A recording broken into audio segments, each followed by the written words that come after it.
ಇನ್ನು ಬಂದವರಿಗೆ ಅನುಕೂಲ ಆಗುತ್ತೆ. ಖಾಲಿ ಜಾಗ ಇದೆ ಮುಂದೆ, ಹಿಂದೆ ಜನ ಜಾಗ ಇಲ್ಲ ಅಂತ ಮತ್ತೆ ವಾಪಸ್ ಹೋಗ್ಬೇಕಾದ್ರೆ ಶ್ರೀ ಗುರುಭ್ಯೋ ನಮಃ. ಶ್ರೀ ಪರಮಗುರುಭ್ಯೋ ನಮಃ. ಶ್ರೀಮದಾನಂದತೀರ್ಥ ಭಗವತ್ಪಾದಾಚಾರ್ಯ ಗುರುಭ್ಯೋ ನಮಃ. ಶ್ರೀ ವೇದವ್ಯಾಸಾಯ ನಮಃ. ಯೋಯಂ ಕಾಲಸ್ತಸ್ಯ ತೇ ವ್ಯಕ್ತಬಂಧೋ ಚೇಷ್ಟಾಮಾಹುಶ್ಚೇಷ್ಟತೆ ಯೇನ ವಿಶ್ವಂ ನಿಮೇಷಾದಿವತ್ಸರಾಂತೋ ಮಹೀಯಾಂತಂ ತ್ವೇಷಾನಂ ಕ್ಷೇಮಧಾಮ ಪ್ರಪದ್ಯೆ. ಶ್ರೀಮದಾನಂದತೀರ್ಥಾಖ್ಯಾಂ ಗುರುಂ ವಿದ್ಯಾದಿವಾಕರಾಂ ವಂದೇ ಕುದೃಷ್ಟಿದುರ್ಬೋಧ ವ್ಯಾಸಸಿದ್ಧಾಂತದೀಪಕಾಂ. ಬ್ರಹ್ಮಾವಾಯುಗಿರೀಶೇಷಗರುಡಾ ದೇವೇಂದ್ರಕಾಮೌ ಗುರುಃ ಚಂದ್ರಾರ್ಕೌ ವರುಣಾನಲೋ ಮನುಯಮೌ ವಿತ್ತೇಶ ವಿಘ್ನೇಶ್ವರೌ ನಾಸತ್ಯೌ ನಿರ್ವೃತಿಮರುದ್ಗಣಯುತಾ ಪರ್ಜನ್ಯಮಿತ್ರಾದಯಃ ಸಸ್ತ್ರೀಕಾಸುರಪುಂಗವಾಃ ಪ್ರತಿದಿನಂ ಕುರ್ವಂತು ನೋ ಮಂಗಳಂ. ಆದಿತ್ಯಾದಿನವಗ್ರಹ ಶುಭಕರಾ ಮೇಷಾದಯೋ ರಾಶಯೋ ನಕ್ಷತ್ರಾಣಿ ಸಯೋಗಕಾಶ್ಚ ತಿಥಯಃ ತದ್ದೇವತಾಸ್ತದ್ಗಣಾಃ ಮಾಸಾಬ್ಧಾ ಋತವಸ್ತಥೈವ ದಿವಸಾ ಸಂಧ್ಯಾಸ್ತಥಾ ರಾತ್ರಯಃ ಸರ್ವೇ ಸ್ಥಾವರಜಂಗಮಾಃ ಪ್ರತಿದಿನಂ ಕುರ್ವಂತು ನೋ ಮಂಗಳಂ. ಆಪಾದಮೌಲಿಪರ್ಯಂತಂ ಗುರುಣಾಮಾಕೃತಿಂ ಸ್ಮರೇತ್ ತೇನ ವಿಘ್ನಾಃ ಪ್ರಣಶ್ಯಂತಿ ಸಿದ್ಧ್ಯಂತಿ ಚ ಮನೋರಥಾಃ.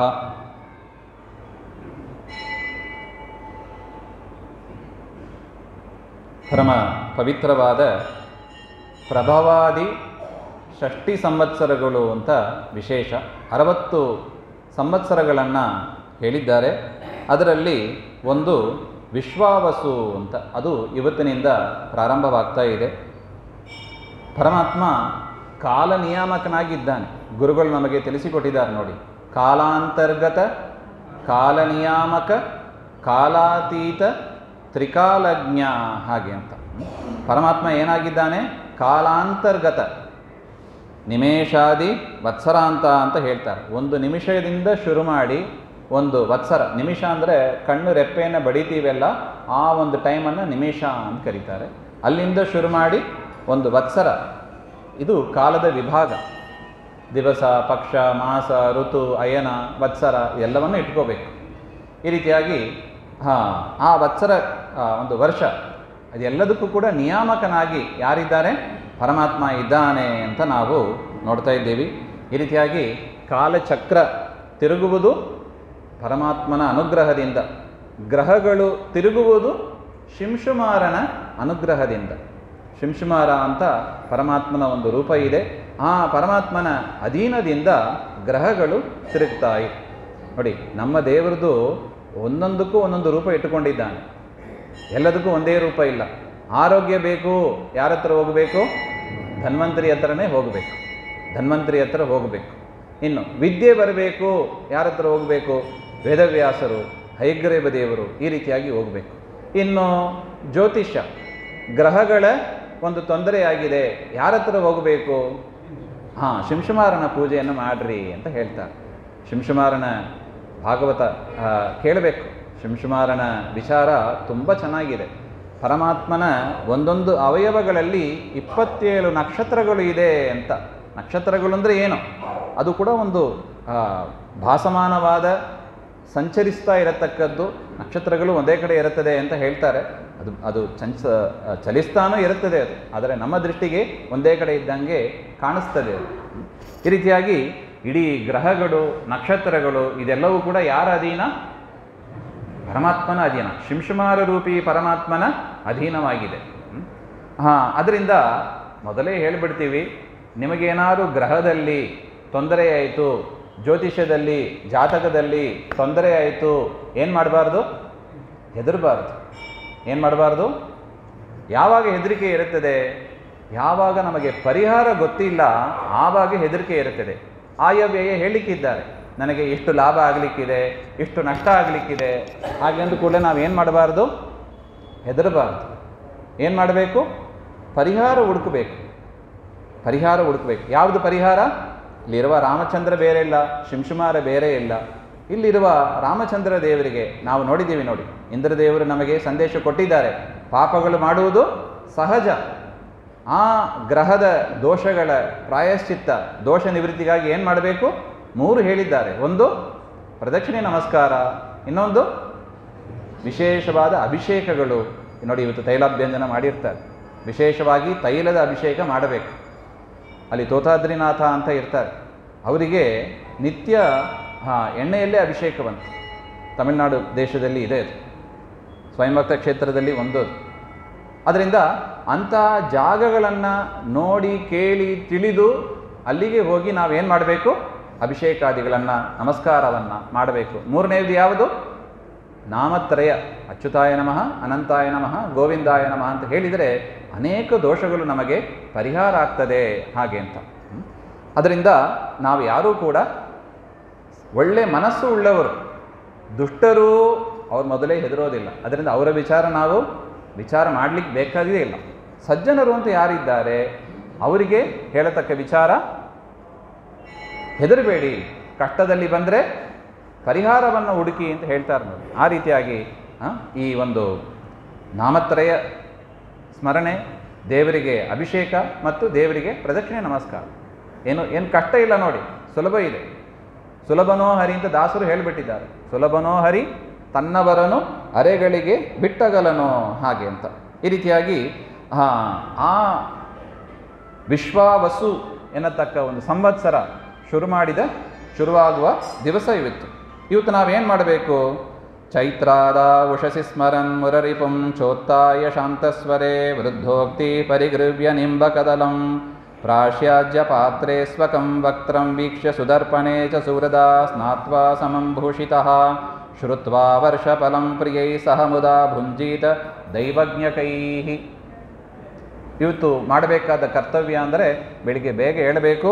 ಬೆಳಿಗ್ಗೆ ಬೇಗ ಎದ್ದು ಪರಮಾತ್ಮನನ್ನು ಸ್ಮರಣೆ ಮಾಡ್ತಾ ಎದ್ದು ದೊಡ್ಡವರಿಗೆ ನಮಸ್ಕಾರ ಮಾಡಿ ಸ್ನಾನ ಆಚಮನ ನಿತ್ಯ ಕರ್ಮಾನುಷ್ಠಾನ ಎಲ್ಲವನ್ನು ಕೂಡ ಮುಗಿಸಿ ನಿಂಬಕದಳ ಅಂತ ಅಂದರೆ ಬೇವು ಬೆಲ್ಲ ಇತ್ಯಾದಿಗಳನ್ನೆಲ್ಲ ಸೇರಿಸಿ ಮಾಡಿರತಕ್ಕದ್ದು ಅದನ್ನು ದೇವರಿಗೆ ನೈವೇದ್ಯ ಮಾಡಿ ತೆಗೆದುಕೊಂಡು ಸುದರ್ಪಣೆ ವಕ್ತರಂ ವೀಕ್ಷ್ಯ ಕನ್ನಡಿಯಲ್ಲಿ ಮುಖವನ್ನು ನೋಡಿಕೊಂಡು ಸುಹೃದಾ ಸ್ನಾತ್ವ ಅಭ್ಯಂಗ ಸ್ನಾನ ಮಾಡಿ ಸಮಂಭೂಷಿತ ಚೆನ್ನಾಗಿ ಹೊಸ ವಸ್ತ್ರದಿಂದ ಅಲಂಕಾರಗಳನ್ನು ಮಾಡಿಕೊಂಡು ಶ್ರುತ್ವ ವರ್ಷಫಲಂ ಆ ವರ್ಷ ಅದರ ಫಲ ಅಂದರೆ ಪಂಚಾಂಗದ ಪೂಜೆಯನ್ನು ಮಾಡಿರ್ತೀವಿ, ಆ ಪಂಚಾಂಗದ ಶ್ರವಣ ಅದನ್ನು ಮಾಡಬೇಕು ಅಂತ.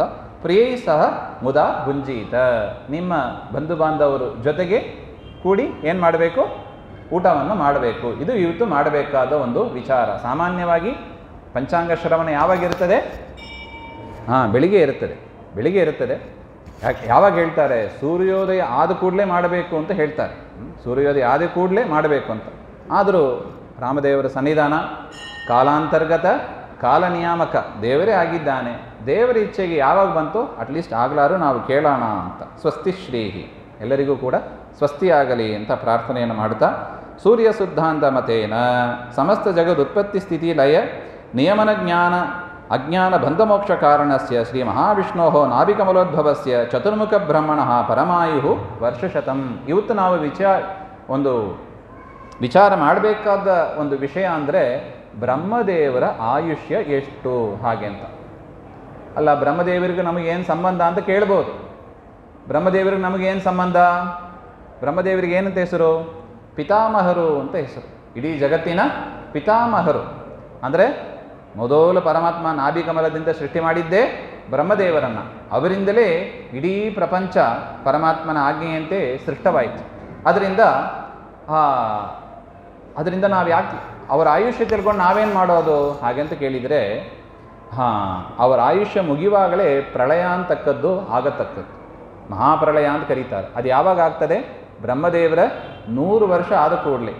ಈಗ ನಾವು ಅನೇಕ ಸುದ್ದಿ ಕೇಳ್ತೀವಿ, ಏನ್ರಿ 2000ದಲ್ಲಿ ಏನೋ ಪ್ರಳಯ ಬರಲಿಕ್ಕಿದೆ ಅಂತೆ ಹಾಗೆ ಅಂತ. ನಮ್ಮನ್ನು ಎದುರಿಸುವವರೇ ಜಾಸ್ತಿ.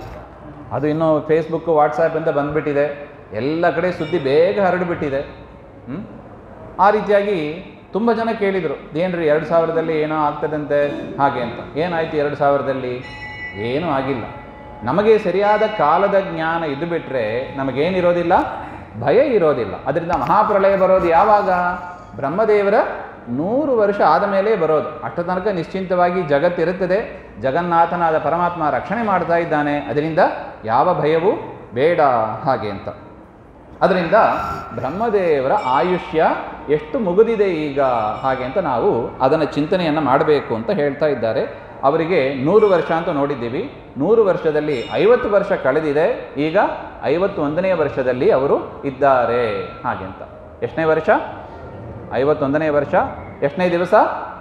ಮೊದಲನೇ ದಿವಸದಲ್ಲಿ ಇದ್ದಾರೆ.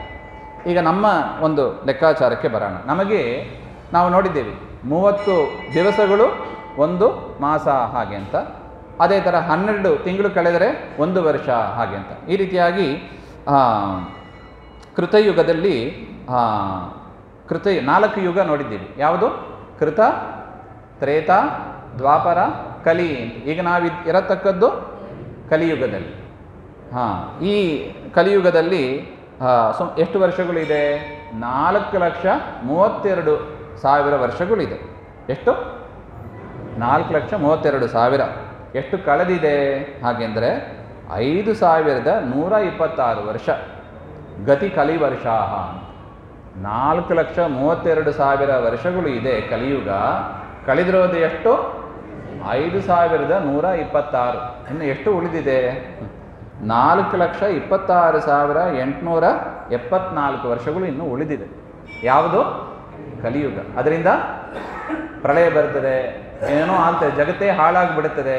ಹೆದರಬೇಡಿ, ಜಗನ್ನಾಥನಿದ್ದಾನೆ. ಕಾಲಾಂತರ್ಗತ ಕಾಲ ನಿಯಾಮಕನಾಗಿ ಪರಮಾತ್ಮ ರಕ್ಷಣೆಯನ್ನು ಮಾಡ್ತಾನೆ.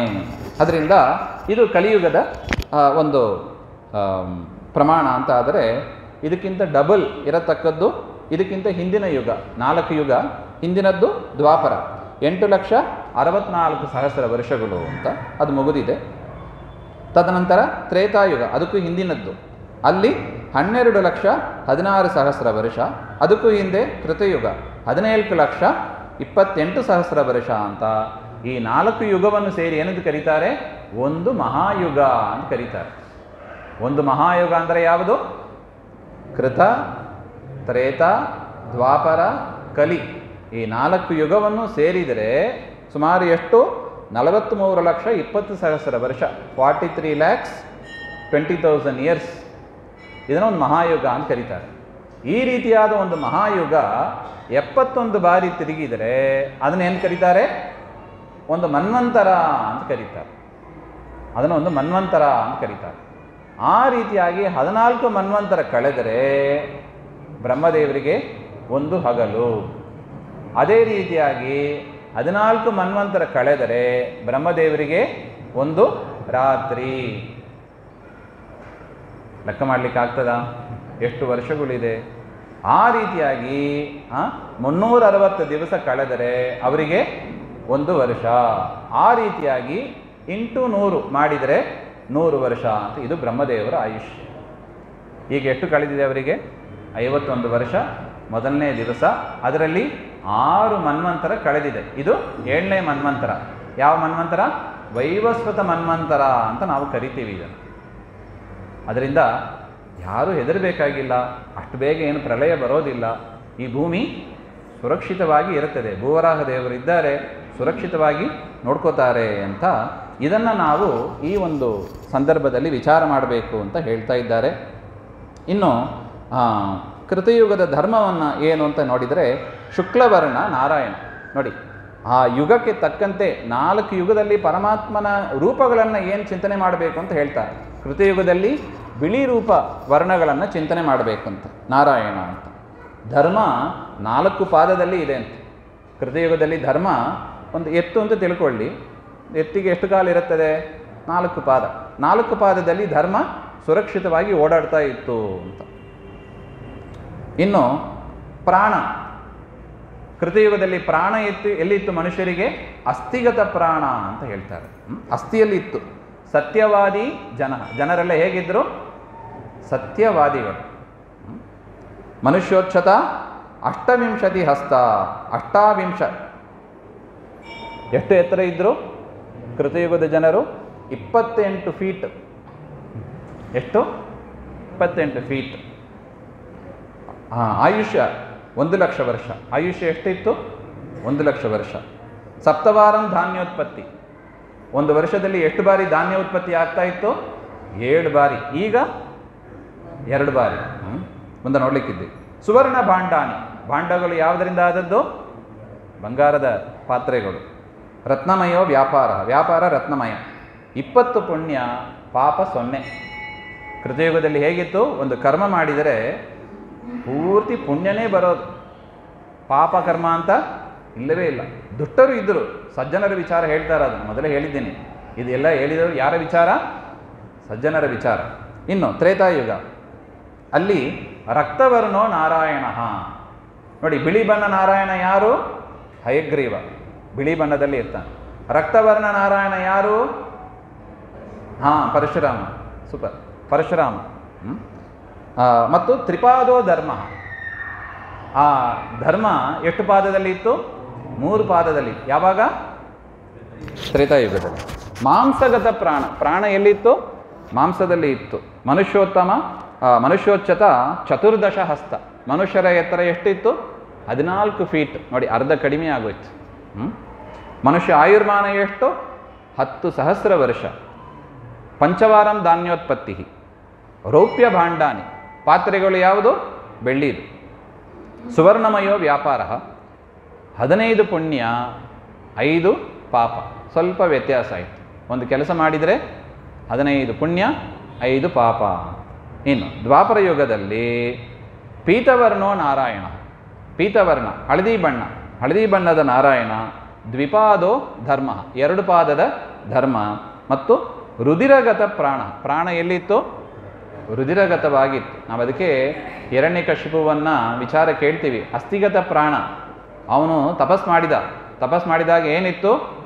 ಅವನು ಎಲುಬಟ್ಟೆ ಉಳಿತು, ಅಷ್ಟು ಮಾಂಸ ಎಲ್ಲ ಕರಗಿತ್ತಂತೆ. ಆ ರೀತಿಯಾಗಿ ತಪಸ್ ಮಾಡಿದವ ಅವ. ಯಾಕೆ? ಪ್ರಾಣ ಎಲ್ಲಿತ್ತು? ಅಸ್ಥಿಯಲ್ಲಿ ಇತ್ತು. ಆಮೇಲೆ ಮಾಂಸಕ್ಕೆ ಬಂತು, ಆಮೇಲೆ ರುಧಿರ ಬಂತು. ಮನುಷ್ಯ ಆಯುರ್ಮಾನ, ಮನುಷ್ಯ ಉಚ್ಚತ ಎತ್ತರ 7 ಅಡಿ ಎತ್ತರ ಇದ್ದರು ದ್ವಾಪರ ಯುಗದವರು. ಮನುಷ್ಯ ಆಯುರ್ಮಾನ 1,000 ವರ್ಷ. ತ್ರಿವಾರ ಧಾನ್ಯೋತ್ಪತ್ತಿ, ತಾಮ್ರಭಾಂಡಾನಿ, ರೌಪ್ಯಮಯೋ ವ್ಯಾಪಾರ. 10 ಪುಣ್ಯ, 10 ಪಾಪ. ಒಂದು ಸತ್ಕರ್ಮ ಮಾಡಿದರೆ 50% ಪುಣ್ಯ, 50% ಪಾಪ. ಯಾವಾಗ?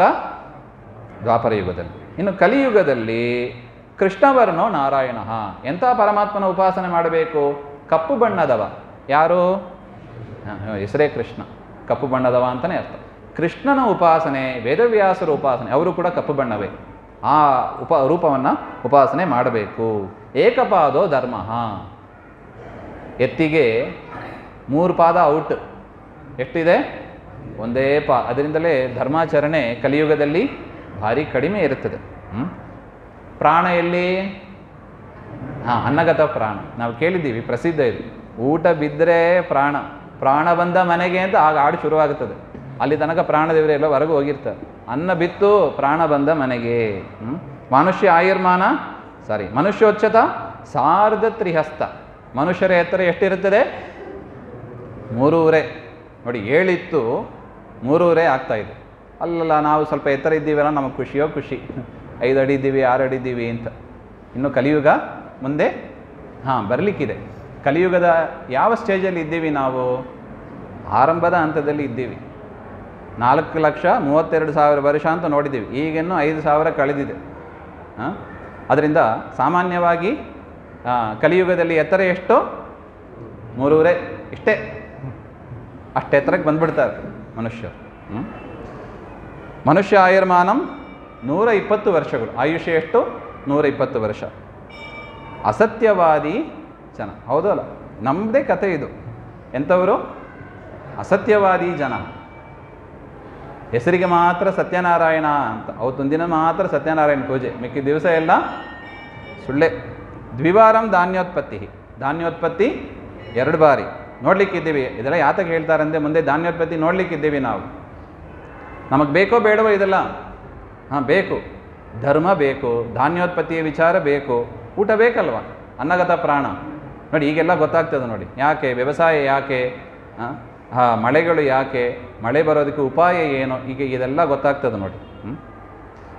ಮೃಣ್ಮಯ ಭಾಂಡಾನಿ, ತಾಮ್ರಮಯ ವ್ಯಾಪಾರ. 5 ಪುಣ್ಯ, 15 ಪಾಪ. 5 ಪುಣ್ಯ. ಅದರಿಂದ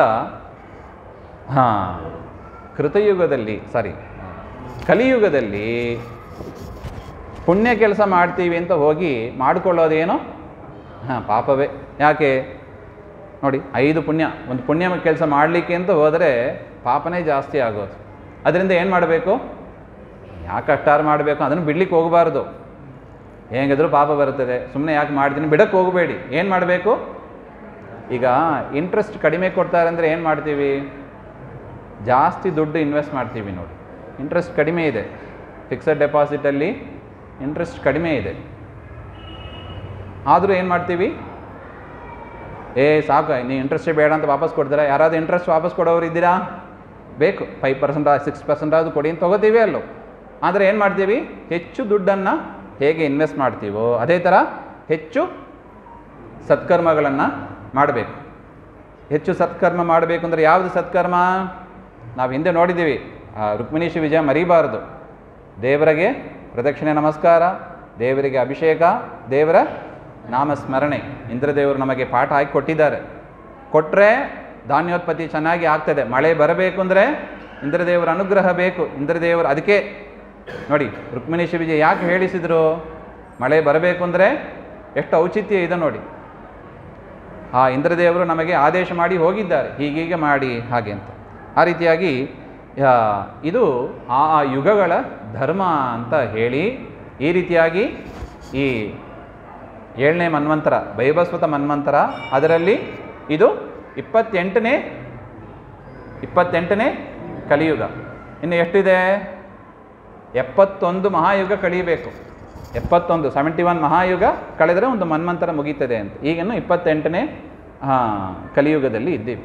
ಅಲ್ಲೇ ಬೇಕಾದ ವರ್ಷಗಳಿದೆ. ಧೈರ್ಯ ಬಂತ ಇಲ್ಲ ಎಲ್ಲರಿಗೂ? ಈ ರೀತಿಯಾಗಿ ಅಸ್ಮಿನ್ ಕಲಿಯುಗೆ ಷಟ್ರೂಪಾಹ ಶಕಕರ್ತಾರಹ ಅಂತ ಅದರ ವಿಚಾರವನ್ನು ಹೇಳ್ತಾರೆ. ಇನ್ನು ಈ ವಿಶ್ವಾವಸು ಸಂವತ್ಸರದ ಫಲ, ಸ್ವಲ್ಪಾಂಬುರ್ವೃಷ್ಟಿ ಫಲಸಸ್ಯ ಸಂಪತ್ ಮಧ್ಯಾಜನಾನಾಂ ಗತಸಂಭವಶ್ಚ ವಿಶ್ವಾವಸೌಸ್ಯ ಪೃಥಿವೀಶ್ವರಾನಾಂ ಲಕ್ಷ್ಮೀ ವಿಲೋಲ ಚಿರಸಂಚಿತಾಪಿ. ಸ್ವಲ್ಪಾಂಬು ವೃಷ್ಟಿ, ಮಳೆ ಎಷ್ಟಿದೆ? ಸ್ವಲ್ಪನೇ ಬರುತ್ತದೆ. ಮಳೆ ಸ್ವಲ್ಪನೇ ಬರುತ್ತದೆ. ಫಲಸಸ್ಯ ಸಂಪತ್, ಹಣ್ಣುಗಳು ಧಾನ್ಯಗಳು ಎಲ್ಲವೂ ಕೂಡ ಸ್ವಲ್ಪನೇ ಬೆಳೆಯತಕ್ಕದ್ದು. ಯಾಕೆ? ಸೂರ್ಯ ರಾಜನಾಗಿ ಯಾರಿದ್ದಾನೆ? ಸೂರ್ಯ ಇದ್ದಾನೆ, ಬಿಸಿಲು. ಮಧ್ಯಾಜನಾನಾಂ ಗತಸಂಭವಶ್ಚ ವಿಶ್ವಾವಸೌ ಸ್ಯಾತ್ ಪೃಥಿವೀಶ್ವರಾನಾಂ ಲಕ್ಷ್ಮೀ ವಿಲೋಲ. ಇನ್ನು ರಾಜರಲ್ಲಿ ಟ್ರೆಷರಿ ಅದು ಕಡಿಮೆ ಆಗ್ತದೆ ಅಂತ ಹೇಳ್ತಾರೆ. ರಾಜರ ಯಾಕೆ? ಸಸ್ಯ ಧಾನ್ಯಗಳೆಲ್ಲ ಕಡಿಮೆ ಆಗಿಬಿಟ್ರೆ ಖರ್ಚು ಮಾಡಬೇಕಾಗ್ತದೆ. ಅದರಿಂದ ರಾಜರಲ್ಲಿ ಸಂಪತ್ತು ಟ್ರೆಷರಿ ಕಡಿಮೆ ಆಗ್ತದೆ ಅಂತ ಹೇಳ್ತಾರೆ. ಈ ಒಂದು ಸಂವತ್ಸರಕ್ಕೆ ರಾಜ ಯಾರು? ರವಿ. ರಾಜ ತೀರ್ಮಾನ ಮಾಡೋದು ಹೇಗೆ? ಹಾಗೆಂದರೆ ಚೈತ್ರ ಶುದ್ಧ ಪ್ರತಿಪತ್ ಯಾವ ವಾರದಲ್ಲಿ ಬರುತ್ತದೆ? ಇವತ್ತು ಯಾವ ವಾರ? ಭಾನುವಾರ.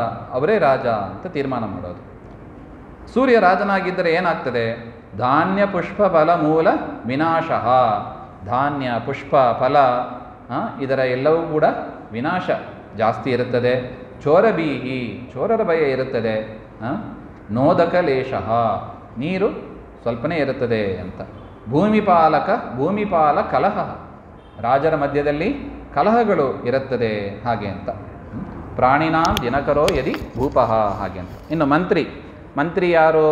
ತೀರ್ಮಾನ ಮಾಡೋದು ಹೇಗೆ ಹಾಗೆಂದರೆ ಸೂರ್ಯ ಮೇಷರಾಶಿಯಲ್ಲಿ, ಅಂದರೆ ಸೌರಮಾನ ಪ್ರಕಾರ ಇವತ್ತು ಯುಗಾದಿ ಅಂತ ಹೇಳ್ತೀವಿ, ಅದು ಯಾವ ವಾರ ಬರುತ್ತದೆ ಅಂತ ನೋಡಿದರೆ ಗೊತ್ತಾಗ್ತದೆ. ಅದು ಯಾವ ವಾರ ಬರುತ್ತದೆ? ಅದು ಕೂಡ ಭಾನುವಾರನೇ ಬರುತ್ತದೆ. ಯಾವಾಗದು? 13/4/2025. ಅದು ಕೂಡ ಭಾನುವಾರದಲ್ಲೇ ಬರುತ್ತದೆ. ಮೇಷ ಸಂಕ್ರಮಣ ಅಂತ ನಾವು ಕರಿತೀವಿ. ಅದೇ ಮಂತ್ರಿ ರವಿಯಾಗಿದ್ದರೆ ಏನು ಫಲ? ಪಯೋಧಾನ್ಯ ಪುಷ್ಪಾದಿಕಾನಾಂ ಅಭಾವ. ಪಯಸ್ಸು, ಹಾಲು, ಧಾನ್ಯ ಇವುಗಳ ಅಭಾವ ಅದು ಕಡಿಮೆ ಆಗ್ತದೆ ಅಂತ. ಸದಾ ಭೂಮಿಪಾನಾಮಿತೋ ವೈರಭಾವ, ರಾಜರ ಮಧ್ಯದಲ್ಲಿ ಕಲಹ ಇರುತ್ತದೆ. ಜನೋ ರೋಗಚೋರಾದಿ ಭೀತಿಂ, ಜನರಿಗೆ ರೋಗ ಚೋರ ಇವುಗಳ ಭಯ ಇರುತ್ತದೆ ಅಂತ. ಕ್ಷುಧಾ ಪೀಡಿತ, ಹಸಿವೆ ಭಾರಿ ಇರ್ತದೆ ಅಂತ. ಈ ವರ್ಷ ಹಸಿವು ಭಾರಿ ಇರ್ತದೆ ಅಂತ. ಇದು ಮಂತ್ರಿಯಾಗಿ ರವಿ ಇದ್ದರೆ ಬರತಕ್ಕದ್ದು. ಸೇನಾಧಿಪ ರವಿ, ಸೇನಾಧಿಪತಿ, ಒಂದು ರಾಜ ಅಂತ ಇರಬೇಕು ಅಂದರೆ, ಒಂದು ರಾಜ್ಯ ಅಂತ ಇರಬೇಕು ಅಂದರೆ ರಾಜ ಇರಬೇಕು, ಮಂತ್ರಿ ಇರಬೇಕು, ಸೇನಾಧಿಪತಿ ಇರಬೇಕಲ್ವಾ. ಸೇನಾಧಿಪತಿ ಯಾರು ಹಾಗೆಂದರೆ ಅದು ಕೂಡ ರವಿನೇ ಅಲ್ಲ. ಅದೇ ಹೆಂಗೆ ತೀರ್ಮಾನ ಮಾಡ್ತೀರಿ ಹಾಗೆಂದರೆ, ಸೂರ್ಯ ಸಿಂಹ ರಾಶಿಯಲ್ಲಿ ಯಾವ ದಿವಸ ಚಲಿಸ್ತಾನೆ ಆಗ ಏನು ವಾರ ಅಂತ ನೋಡಿದರೆ ಅದು ಭಾನುವಾರನೇ. ಆಗ ಏನಾಗ್ತದೆ, ಸೇನಾಧಿಪ ರವಿಯಾಗಿದ್ದರೆ ಏನು ಫಲ ಹಾಗೆಂದರೆ, ಅನ್ಯೋನ್ಯ ವೈರಂ ಧರಣೀಶ್ವರಾನ, ರಾಜರ ಮಧ್ಯದಲ್ಲಿ ಕಲಹ ಜಾಸ್ತಿ ಈಗನೇ ನೋಡ್ತೀವಿ ನೋಡಿ. ಅದೇನು ಮೋದಿಯವರು ಟ್ರಂಪ್ ಅವರು ಫ್ರೆಂಡ್ಸ್ ಅಂತ ಕಾಣಿಸ್ತಾ ಇದೆ. ಬೇರೆ ಕಡೆ ನೋಡಿದರೆ ಏನೇನಾಗ್ತದೋ ಗೊತ್ತಿಲ್ಲ. ಅಷ್ಟು ವೈರಗಳು ನಾವು ಕೇಳಿ ಬರ್ತಾ ಇದ್ದೀವಿ. ಇನ್ನು ಅಲ್ಪಾಂಬುದ ವಾರಿದರಾಹ ಸಭಾತಾಹ, ನೀರು ಮತ್ತೆ ಕಡಿಮೆ ಇರುತ್ತದೆ, ಮೇಘಗಳು ಕಡಿಮೆ ಇರುತ್ತದೆ, ಸಭಾತಾಹ ಗಾಳಿ ಜಾಸ್ತಿ ಇರುತ್ತದೆ ಅಂತ ಹೇಳ್ತಾರೆ. ರಕ್ತಾನಿ ಧಾನ್ಯಾನಿ ಭವಂತಿ ಭೂಮೌ, ಕೆಂಪು ಧಾನ್ಯಗಳು ಅಂತ ಏನಿದೆ, ಕೆಂಪಕ್ಕಿಯನ್ನು ಚೆನ್ನಾಗಿ ಬೆಳೀತದೆ ಅಂತ ನೋಡಿ. ಪಂಚಾಂಗ ಶ್ರವಣ ಮಾಡಿದರೆ ಈ ವರ್ಷ ಏನು ಬಿತ್ತಬೇಕು ಅಂತ ಒಂದು ಸ್ಪಷ್ಟತೆ ಬರ್ತದೆ ನೋಡಿ. ಕೆಂಪಕ್ಕಿ ಬಿತ್ತಿದರೆ ಚೆನ್ನಾಗಿ ಪ್ರಾಫಿಟ್ ಬರ್ತದೆ ಅಂತ ಹೇಳ್ತಾರೆ. ಮತ್ತು ಪೂರ್ವ ಸಸ್ಯಾಧಿಪ ಬುಧ, ಪೂರ್ವ ಸಸ್ಯಾಧಿಪ ಅಂದರೆ ಯಾವುದು, ಮುಂಗಾರು. ಅದನ್ನು ಹೇಗೆ ತೀರ್ಮಾನ ಮಾಡ್ತೀರಿ ಹಾಗೆಂದರೆ, ಸೂರ್ಯ ನೋಡಿ, ಎಲ್ಲವೂ ಕೂಡ ಸೂರ್ಯನ ಚಲನೆಯನ್ನು ಇಟ್ಟುಕೊಂಡೇ ತೀರ್ಮಾನ ಮಾಡೋದು. ಸೂರ್ಯ ಕರ್ಕಾಟಕ ರಾಶಿಯಲ್ಲಿ ಹೋದಾಗ ಯಾವ ವಾರ ಬರುತ್ತದೆ, ಅದು ಬುಧವಾರ. ಬುಧವಾರ ಬಂತು. ಅದೇನಾಗ್ತದೆ ಹಾಗೆಂದರೆ, ಸುಖಿನಃ ಭಯವರ್ಜಿತಾಃ, ಜನರು ಸ್ವಲ್ಪ ಸುಖವಾಗಿ ಇರ್ತಾರೆ, ಭಯವರ್ಜಿತರಾಗಿ ಇರ್ತಾರೆ. ನಾವೆಲ್ಲವನ್ನೂ ಕೂಡ ಸೇರಿ ಏನು ಮಾಡಬೇಕು, ರವಿಯ ಪರಿಸ್ಥಿತಿಯಿಂದ ಬುಧನ ಪರಿಸ್ಥಿತಿಯಿಂದ ಸೇರಿ ಎಲ್ಲವನ್ನು ಕೂಡ ಮಿಕ್ಸ್ ಮಾಡಿ ನಾವು ಫಲವನ್ನು ತೆಗೆದುಕೋಬೇಕು ಅಂತ ಹೇಳಿದ್ದಾರೆ. ಈ ರೀತಿಯಾಗಿ ಬುಧ ಪೂರ್ವ ಸಸ್ಯಾಧಿಪನಾಗಿ ಇರೋದರಿಂದ ಮುಂಗಾರು ಚೆನ್ನಾಗಿರುತ್ತದೆ. ಧನಧಾನ್ಯ ಅಂಬುಬಿಹಿ ಅನ್ವಿಧಾದರ, ಧನಧಾನ್ಯಗಳು ಮುಂಗಾರುವಿನಲ್ಲಿ ಚೆನ್ನಾಗಿ ಬರುತ್ತದೆ ಅಂತ ಹೇಳ್ತಾರೆ. ನ ರತಿ ಕುಬುಜಾಂ ರಣಾದಿಕೆ, ರಾಜರ ಮಧ್ಯದಲ್ಲಿ ಸ್ವಲ್ಪ ಕಲಹ ಕಡಿಮೆ ಆಗ್ತದೆ ಅಂತ ಹೇಳ್ತಾರೆ. ಇನ್ನು ಅಪರ ಸಸ್ಯಾಧಿಪ ರವಿಹಿ, ಅಪರ ಸಸ್ಯಾಧಿಪ ಅದು ಯಾರು, ಅಪರ ಸಸ್ಯಾಧಿಪ ಅಂದರೆ ಯಾವುದು, ಹಿಂಗಾರು. ನಾವು ನೋಡಿದ್ದೀವಿ 2 ಬಾರಿ ಧಾನ್ಯೋತ್ಪತ್ತಿ ಅಂತ ನೋಡಿದ್ದೀವಿ. ಹಿಂಗಾರುವಿನಲ್ಲಿ ಅದು ಹೇಗಿರ್ತದೆ ಹಾಗೆಂದರೆ, ಅದು ಕೂಡ ರವಿವಾರವೇ ಬರುತ್ತದೆ. ಅದರಿಂದ ಅಪರ ಸಸ್ಯಾಧಿಪನು ಕೂಡ ಸೂರ್ಯನೇ ಆಗಿದ್ದಾನೆ. ಜ್ವರೇನ ಸಹಿತ ಜನ ಜ್ವರದಿಂದ ಪೀಡಿತರಾಗ್ತಾರೆ ಆ ಸಂದರ್ಭದಲ್ಲಿ. ನಬಹು ಯಾವನಾಲಾದಿಕಂ, ಜೋಳಗಳು ಕಡಿಮೆ ಇರುತ್ತದೆ ಅಂತ ಹೇಳ್ತಾರೆ. ಕುಲಂ ಕ್ಷಿತಿಭೃತಾಂ ಮಿತಃ ರಣ ವಿಧಾಯಿ ನೈಬೋದಕಂ, ನೀರು ಕಡಿಮೆ ಇರ್ತದೆ, ರಾಜರ ಮಧ್ಯದಲ್ಲಿ ಕಲಹ ಇರುತ್ತದೆ ಅಂತ ಅದನ್ನೇ ಹೇಳ್ತಾರೆ. ಇನ್ನು ಧಾನ್ಯಾಧಿಪ ಮಂಗಳ, ಧಾನ್ಯಾಧಿಪ ಯಾರು, ಮಂಗಳ. ಅದನ್ನ ಹೆಂಗೆ ತೀರ್ಮಾನ ಮಾಡೋದು, ಸೂರ್ಯ ಧನುರಾಶಿಯಲ್ಲಿ ಸಂಚಾರ ಆದಾಗ ಬರತಕ್ಕ ವಾರ, ಅದನ್ನು ಧಾನ್ಯಾಧಿಪ ಅಂತ ಕರಿತೀವಿ. ಆಗ ರಕ್ತಶಾಲಿ, ಮಹಾಶಾಲಿ, ತುವರಿ, ಚಣಕಾದಯ ಅಂತ, ಅದೇ ಕೆಂಪು ಧಾನ್ಯಗಳು ಅದು ಚೆನ್ನಾಗಿ ಬೆಳೀತದೆ ಅಂತ ಹೇಳ್ತಾರೆ. ಚಣಕ ಕಡಲೆ ಅದು ಚೆನ್ನಾಗಿ ಬೆಳೀತದೆ ಅಂತ ಹೇಳ್ತಾರೆ. ರಕ್ತಭೂಮಿಸ್ತು ಫಲಿತ, ಯಾವುದು ಕೆಂಪು ಭೂಮಿ ಅಂತ ಇದೆ ಅದು ಒಳ್ಳೆ ಸಮೃದ್ಧಿಯಾಗಿ ಇರುತ್ತದೆ ಅಂತ ಹೇಳ್ತಾರೆ. ಮಣ್ಣು ನೋಡ್ತೀವಲ್ಲ, ಕಪ್ಪು ಭೂಮಿ ಇದೆ, ಮಣ್ಣು ಕಪ್ಪಗಿರುತ್ತೆ. ಅದೇ ಥರ ಕೆಂಪು ಮಣ್ಣು ಅಂತ ನಾವೇನು ಹೇಳ್ತೀವಿ ಅಲ್ಲಿ ಚೆನ್ನಾಗಿ ಬೆಳೀತದೆ ಅಂತ ಹೇಳ್ತಾರೆ. ಇನ್ನು ಅರ್ಘಾಧಿಪ ಅದು ಕೂಡ ಸೂರ್ಯನೇ. ಅದು ಹೇಗೆ ತೀರ್ಮಾನ ಮಾಡೋದು, ಸೂರ್ಯ ಮಿಥುನ ರಾಶಿಯಲ್ಲಿ ಸಂಚಾರ ಆದಾಗ ಯಾವ ವಾರ ಬರುತ್ತದೋ ಅದನ್ನು ಅರ್ಘಾಧಿಪ ಅಂತ ಹೇಳ್ತಾ ಅದು. ಅನರ್ಘಂ ಅಲ್ಪವೃಷ್ಟಿಶ್ಚ, ಅಲ್ಪವೃಷ್ಟಿ ಮಳೆ ಸ್ವಲ್ಪನೇ ಇರತಕ್ಕದ್ದು ಅಂತ. ಪ್ರಜಾನಾಂ ಕ್ಷುದ್ಭಯಂ ತಥಾ, ಪ್ರಜೆಗಳಿಗೆ ಹಸಿವು ಬಾಯಾರಿಕೆ ಜಾಸ್ತಿ ಆಗತಕ್ಕ ಕಾಲ ಅಂತ ಹೇಳ್ತಾ ಇದ್ದಾರೆ. ಇನ್ನು ಮೇಘಾಧಿಪ ರವಿ, ಮೇಘಾಧಿಪನು ಕೂಡ ರವಿ. ಅದನ್ನ ಹೆಂಗೆ ತೀರ್ಮಾನ ಮಾಡೋದು, ಸೂರ್ಯ ಆರ್ದ್ರ ನಕ್ಷತ್ರದಲ್ಲಿ, ರುದ್ರ ಸಂಬಂಧಿ ಆದದ್ದು, ರುದ್ರದೇವರ ಉಪಾಸನೆ ಚೆನ್ನಾಗಿ ಮಾಡ್ರಿ ಅಂತಾರೆ, ರುದ್ರದೇವರ ಪೂಜೆ ಆಗಬೇಕು. ಆರ್ದ್ರ ನಕ್ಷತ್ರದಲ್ಲಿ ಸಂಚಾರ ಮಾಡಿದಾಗ ಅದು ಕೂಡ ಭಾನುವಾಸರದಲ್ಲೇ ಬರುತ್ತದೆ. ಅದನ್ನು ಮೇಘಾಧಿಪ ಅಂತ ನಾವು ಸೂರ್ಯನಾಗಿದ್ದಾನೆ. ಆ ರೀತಿಯಾಗಿದ್ದರೆ ಏನು ಫಲ ಹಾಗೆಂದರೆ, ಸದಾ ದುರ್ದಿನಂ ಧಾನ್ಯ ಪುಷ್ಪಾದಿ ನಾಶಃ, ಸ್ವಲ್ಪ ಡೇಂಜರ್ ಆಗಿ ಇದೆ, ಫಲಪುಷ್ಪಾದಿಗಳ ನಾಶ ಆಗ್ತದೆ ಅಂತ ಹೇಳ್ತಾರೆ. ಕ್ವಚಿನ್ ನೀರವೃಷ್ಟಿಂ ಸುರೇಶಃ, ಮಳೆ ಸ್ವಲ್ಪ ಆಗುತ್ತದೆ ಅಂತ ಹೇಳ್ತಾರೆ. ಭವೇತ್ ತಸ್ಕರ ಉಪದ್ರವ, ಕಳ್ಳರಿಂದ ಭಯ ಜಾಸ್ತಿ ಇರುತ್ತದೆ ಅಂತ ಹೇಳ್ತಾರೆ. ಮೂಷಿಕೇತಿರ್ ದಿನೇಶೇ ಘನೇಶೇ ಸತಿ, ಮೂಷಕ ಅಂದರೆ ಇಲಿಯಿಂದ ಸ್ವಲ್ಪ ಭಯ ಜಾಸ್ತಿ ಬರುತ್ತದೆ. ಅದು ಹೇಳ್ತಾರೆ ನೋಡಿ, ಇಲಿ ಜ್ವರ ಅಂತಲೇ ಏನೋ ಒಂದು ಹೇಳ್ತಾರೆ, ಅದು ಸ್ವಲ್ಪ ಅದು ಬರುತ್ತದೆ ಅಂತ ಹೇಳ್ತಾರೆ. ಇನ್ನು ರಸಾಧಿಪ ಶುಕ್ರ ಅಂದರೆ ಸೂರ್ಯ ತುಲಾರಾಶಿಯಲ್ಲಿ ಸಂಕ್ರಮಣ ಆದಾಗ ಬರತಕ್ಕದ್ದು, ಅದು ಶುಕ್ರನಾಗಿದ್ದಾನೆ. ರಸಾಧಿಪ ಅಂದರೆ ಹಾಲು ಮೊಸರು ಇತ್ಯಾದಿಗಳ ಒಂದು ಸಮೃದ್ಧಿಯನ್ನು ತಿಳಿಸಿಕೊಡತಕ್ಕದ್ದು. ಲವನೇಕ್ಷು ತಿಲಾತಸಿ ಜ ತುತ್ರಪು ಕಾಂಸ್ಯಾಧ್ಯಧಿಕಂ ಭವೇ ನತು. ಲವಣ ಅಂದರೆ ಉಪ್ಪು, ಇಕ್ಷು ಶುಗರ್ ಕೇನ್ ಕಬ್ಬು ಅದು ಚೆನ್ನಾಗಿ ಬೆಳೆಯತಕ್ಕದ್ದು, ತಿಲ ಚೆನ್ನಾಗಿ ಬೆಳೆಯತಕ್ಕದ್ದು ಇದನ್ನೆಲ್ಲ, ಮತ್ತು ಕಾಂಸ್ಯ ಕಂಚಿನ ಪಾತ್ರೆಗಳು ಅದು ಚೆನ್ನಾಗಿ ಅಭಿವೃದ್ಧಿ ಆಗ್ತದೆ ಅಂತ. ಯಾವ ಬಿಸ್ನೆಸ್ ಮಾಡ್ಬೋದು ಅಂತ ಹೇಳ್ತಾ ಇದ್ದಾರೆ, ಈ ವ್ಯಾಪಾರಗಳನ್ನು ಮಾಡಿದರೆ ಚೆನ್ನಾಗಿರುತ್ತದೆ ಹಾಗೆ ಅಂತ. ಇನ್ನು ನೀರಸಾಧಿಪ ಅಂದರೆ ಬೆಳ್ಳಿ ಬಂಗಾರ ಇತ್ಯಾದಿಗಳು, ಮೆಟಲ್ಸ್. ನೀರಸಾಧಿಪ ತೀರ್ಮಾನ ಮಾಡೋದು ಹೇಗೆ ಅಂದರೆ, ಸೂರ್ಯ ಮಕರ ರಾಶಿಯಲ್ಲಿ ಸಂಚಾರ ಮಾಡಿದಾಗ ಯಾವ ವಾರ ಬರುತ್ತದೆ ಅದನ್ನು ಇಟ್ಟುಕೊಂಡು ಅದು ಬುಧವಾರ ಬರುತ್ತದೆ, ಅದರಿಂದ ನೀರಸಾಧಿಪ ಬುಧನಾಗಿದ್ದಾನೆ. ಗಾರುತ್ಮಕಾದಿ ರತ್ನಾನಿ, ಅನೇಕ ರತ್ನಗಳು ಅದು ಚೆನ್ನಾಗಿ ಬೆಳೆಯುತ್ತದೆ. ಧಾನ್ಯಾನಿ ವಿವಿಧಾನಿ ಚ ಸರ್ವಾಣಿ ವೃದ್ಧಿಮಾಯಾತಿ, ಎಲ್ಲ ಧಾನ್ಯಗಳು ಕೂಡ ಸೂರ್ಯ ನೀರಸಾಧಿಪ ಬುಧನಾಗಿರುವುದರಿಂದ ಚೆನ್ನಾಗಿ ಬೆಳೆಯುತ್ತದೆ ಅಂತ ಹೇಳ್ತಾರೆ. ಇದಾದ ಮೇಲೆ ಇದು ಒಟ್ಟು ತಿಳಿಯಬೇಕಾದ ಸಂವತ್ಸರದ ಫಲ ಅಂತ ಕರೀತಾರೆ ಇದನ್ನು. ರಾಜ, ಮಂತ್ರಿ, ಸೇನಾಧಿಪ ಇತ್ಯಾದಿಯಾಗಿ ನಾವೇನು ನೋಡಿದ್ದೀವಿ ಇದನ್ನು ಸಂವತ್ಸರದ ಫಲ ಅಂತ ಹೇಳಿ, ತದನಂತರ ನಕ್ಷತ್ರ ಕಂದಾಯ ಫಲ ಅಂತ ಹೇಳ್ತಾರೆ. ಇದರಲ್ಲಿ 3 ನಂಬರ್ ಕೊಡ್ತಾರೆ. ಒಂದೊಂದು ನಕ್ಷತ್ರ, ನಿಮ್ಮ ನಕ್ಷತ್ರ ಯಾವುದು, ನಿಮ್ಮ ಕುಟುಂಬದವರ ನಕ್ಷತ್ರ ಅಂತ ತಲೆಯಲ್ಲಿ ತಂದುಕೊಳ್ಳಿ. ಅದರಲ್ಲಿ 3 ನಂಬರ್ ಹೇಳ್ತಾರೆ, ಪ್ರಥಮ ಖಂಡ, ದ್ವಿತೀಯ ಖಂಡ, ತೃತೀಯ ಖಂಡ ಅಂತ. ವಿಷಮೇಚ ಅರ್ಥಲಾಭ, ಆಡ್ ನಂಬರ್ ಆಗಿ ಬಂದರೆ, ವಿಷಮವಾಗಿ ಬಂದರೆ ಅರ್ಥಲಾಭ, ಧನ ಸಂಪತ್ತು ಚೆನ್ನಾಗಿರುತ್ತದೆ ಅಂತ. ಸ್ಯಾತ್ ಸಮೇತು ಸಮತಾ ಭವೆ, ಈವನ್ ನಂಬರ್ ಸಮವಾಗಿ ಬಂದರೆ ಖರ್ಚು ಗಿರ್ಚು ಸೇಮ್, ಬರೋದು ಹೋಗೋದು ಸಮವಾಗಿರುತ್ತದೆ ಅಂತ. ಶೂನ್ಯ ಫಲ, 0 ಬಂದರೆ ಶೂನ್ಯ ಫಲ ಹಾಗೆ ಅಂತ. ಈ ರೀತಿಯಾಗಿ ವರ್ಷತ್ಯಂಶ ಫಲಂ ಕ್ರಮಾತ್ ಅಂತ. ಆದಿಶೂನ್ಯೇ ಮಹಾವ್ಯಾಧಿ, ಮೊದಲ ನಂಬರ್ ಶೂನ್ಯವಾಗಿದ್ದರೆ ಅಂದರೆ ಪ್ರಥಮ ಖಂಡ ಶೂನ್ಯವಾಗಿದ್ದರೆ ಮಹಾವ್ಯಾಧಿ. ಮಧ್ಯಶೂನ್ಯೇ ಮಹದ್ಭಯಂ, ಮಧ್ಯ ನಂಬರ್ 0 ಆಗಿದ್ದರೆ ಮಹಾಭಯ. ಅಂತ್ಯಶೂನ್ಯೇ ವಿತ್ತನಾಶ, ಕೊನೆ ನಂಬರ್ ಶೂನ್ಯವಾಗಿದ್ದರೆ ವಿತ್ತನಾಶ ಅಂತ. ಈ ರೀತಿಯಾಗಿ ನಾವು ಇದನ್ನು ಅರ್ಥ ಮಾಡ್ಕೋಬೇಕು ಅಂತ ಅರ್ಥ ಮಾಡಿಸ್ಕೊಳ್ಳುವ ಕ್ರಮವನ್ನು ಹೇಳಿ ಈಗ ನಕ್ಷತ್ರ ಕಂದಾಯ ಫಲ ಹೇಳ್ತಾರೆ.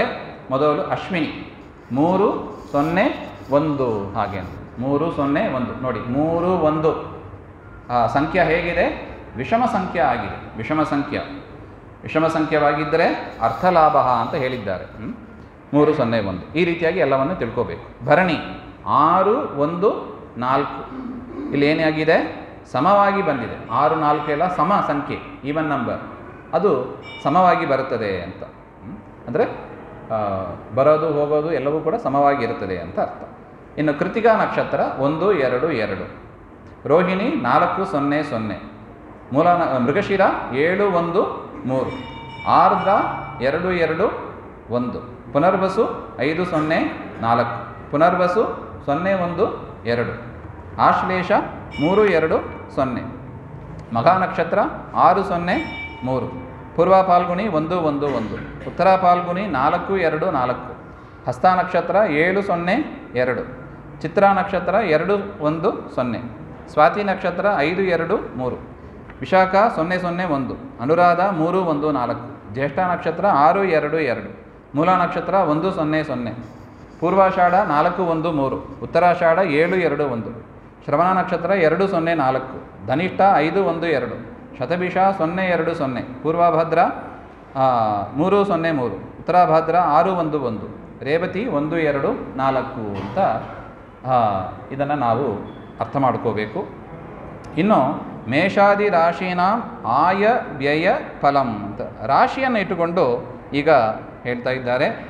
ಮೇಷರಾಶಿ ಅವರಿಗೆ ಆಯ 14, ವ್ಯಯ 11 ಅಂತ ಹೇಳ್ತಾರೆ. ಬರೋದು ಸ್ವಲ್ಪ ಜಾಸ್ತಿ ಇರುತ್ತದೆ, ಖರ್ಚು ಬಂದದಕ್ಕಿಂತ ಕಡಿಮೆ ಇರುತ್ತದೆ. ಈ ರೀತಿಯಾಗಿ ನಾವು ಅದನ್ನು ಅರ್ಥೈಸ್ಕೋಬೇಕು ಅಂತ.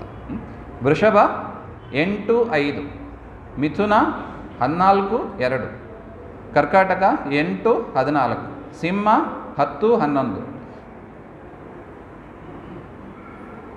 ತುಲಾ 8, 5, ವೃಶ್ಚಿಕ 14, 11, ಧನುರ್ರಾಶಿ 11, 2, ಮಕರ 5, 5, ಕುಂಭ 5, 5, ಮೀನ 11, 2, ಕನ್ಯಾ ಒಂದು ಬಿಟ್ಟೋಯಿತು 14, 2. ಈ ರೀತಿಯಾಗಿ ಆ ಕ್ರಮದಲ್ಲಿ ಹೇಳಿದ್ದಾರೆ.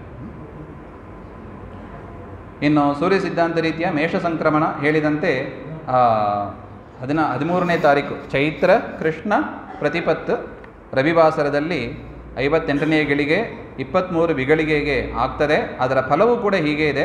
ಚೈತ್ರ ಮಾಸೆ ಕೃಷ್ಣಪಕ್ಷೆ ಪ್ರಥಮೆ ಭಾನುವಾಸರೆ ಗಜೇಶು ನಾಡ್ಯಾಂ ಸಾರ್ಧಾಯಾಂ ಮೇಷಭಂ ಯಾತಿ ಭಾಸ್ಕರ ರಾತ್ರೌ ಚೇನ್ ಮೇಷ ಸಂಕ್ರಾಂತಿ ಸುಭಿಕ್ಷ ಫಲಪ್ರದ. ರಾತ್ರಿ ಹೊತ್ತಲ್ಲಿ ಆಗುವುದರಿಂದ ಆ ಮಕರ ಸಂಕ್ರಾಂತಿಯ ಫಲ ಏನಾಗಿರುತ್ತದೆ, ಆ ಮೇಷ ಸಂಕ್ರಮಣದ ಫಲ ಅದು ಸುಭಿಕ್ಷ ಫಲವನ್ನು ಕೊಡತಕ್ಕದಾಗಿದೆ ಅಂತ ಹೇಳ್ತಾ ಇದ್ದಾರೆ. ಅದೇ ರೀತಿಯಾಗಿ ಮಕರ ಸಂಕ್ರಮಣ ಅದು ಪೌಷ ಮಾಸ ಕೃಷ್ಣ ಪಕ್ಷ ಏಕಾದಶಿ ಸೌಮ್ಯವಾಸರ 14ನೇ ತಾರೀಕು 14 ಜಾನ್ವರಿ 2026 ಅಲ್ಲಿ ಮಧ್ಯಾಹ್ನ 35 ಗಂಟೆ 7 ವಿಗಳಿಗೆ ಆಗ ಆಗ್ತದೆ ಅಂತ ಹೇಳ್ತಾ ಇದ್ದಾರೆ. ಇದಾದ ಮೇಲೆ ಆರ್ದ್ರ ಪ್ರವೇಶ, ಸೂರ್ಯ ಆರ್ದ್ರ ನಕ್ಷತ್ರ ಪ್ರವೇಶ ಮಾಡುವ ದಿವಸ ಜ್ಯೇಷ್ಠ ಕೃಷ್ಣ ದ್ವಾದಶಿ ದಿವಸ ಆಗುತ್ತದೆ ಅಂತ ಹೇಳ್ತಾ ಇದ್ದಾರೆ. ಅದು ಕೂಡ ಮಧ್ಯಾಹ್ನ 21 ಗಳಿಗೆ 52 ವಿಗಳಿಗೆಗೆ ಆಗ್ತದೆ. ಆರ್ದ್ರ ವೇಲ ಫಲದಲ್ಲಿ ಧಾನ್ಯನಾಶ ಅರ್ಘವೃದ್ಧಿ ಅಂತ ಹೇಳ್ತಾರೆ. ಧಾನ್ಯ ನಾಶಗಳಾಗ್ತದೆ, ಮಳೆ ಚೆನ್ನಾಗಿ ಬರುತ್ತದೆ ಅಂತ. ತೃಣನಾಶೋ ಭವೇತ್ತತ ಅಂತ. ಇನ್ನು ದ್ವಾದಶಿ ತಿಥಿಯಲ್ಲಿ ಬಂದಿರೋದರಿಂದ ನಾನಾ ವಿಧವಾದ ಶುಭವನ್ನು ಕೊಡತಕ್ಕದಾಗಿದೆ ಅಂತ ಹೇಳ್ತಾ ಇದ್ದಾರೆ.